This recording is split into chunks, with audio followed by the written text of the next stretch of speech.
Hello' everyone, আজি বহু দিনৰ মূৰত এটা ভিডিঅ' লৈ আহিছোঁ। আচলতে একেদিন ভিডিঅ' দিয়া নাই, কাৰণ মোৰ মনে যোৱা নাছিলে ভিডিঅ' দিবলৈ। আপোনালোকে গমেই পায় অসমখনত কি হৈ আছে আৰু কি হৈ গ'ল। এতিয়া ভিডিঅ'বোৰ পাই থাকোঁ, দেখি থাকিলে মনবোৰ একেবাৰে বেয়া হৈ যায়। তো সেইটো কাৰণে মই ভিডিঅ'বোৰ বনাই থৈছোঁ, কিন্তু দিবলৈ একেবাৰে মন যোৱা নাছিলে। তো মই যিহেতু এইটো কাম কৰি ভাল পাওঁ আৰু এনেকৈ আগবাঢ়ি যাব বিচাৰিছোঁ, তো সেইটো কাৰণে এনেকৈ ৰখি থাকিলেও নহ'ব, মাজত ৰখিলে হয়তো মোৰ কাৰণে বেয়া হৈ যাব। তো ভাবিলোঁ কি আজিৰ পৰা ভিডিঅ'বোৰ দিওঁ।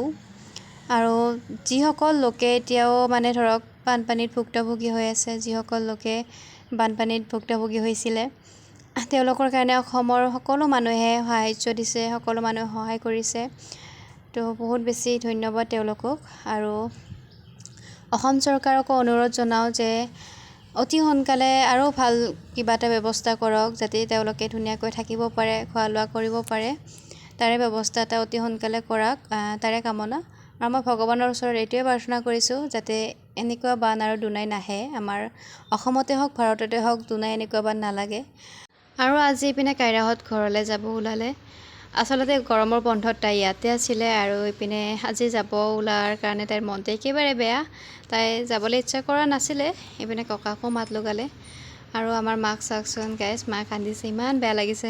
আমাৰো বেয়া লাগিছে বাৰু, কাৰণ ইমান দিন থকাৰ পাছত যাব ওলালে অকণমান বেয়া লাগে আৰু বাহঁতৰো মন চন বেয়া, আৰু তেনেকৈ উপায় নাই, যাবও লাগিব। যিহেতুকে স্কুল আছে, স্কুল খুলিবৰে হ'ল এতিয়া। তেনেকৈ গ'ল, আৰু বাহঁত যোৱাৰ পাছত ইপিনে মন চন বেয়া লাগি আছিলে। আৰু বাকী ভিডিঅ' মই কণ্টিনিউ কৰিম আজিৰ পৰা। আৰু এইটো ভিডিঅ' কেনেকুৱা পালে জনাবলৈ নাপাহৰিব। বাকী আজিলৈ আহিছোঁ বাই।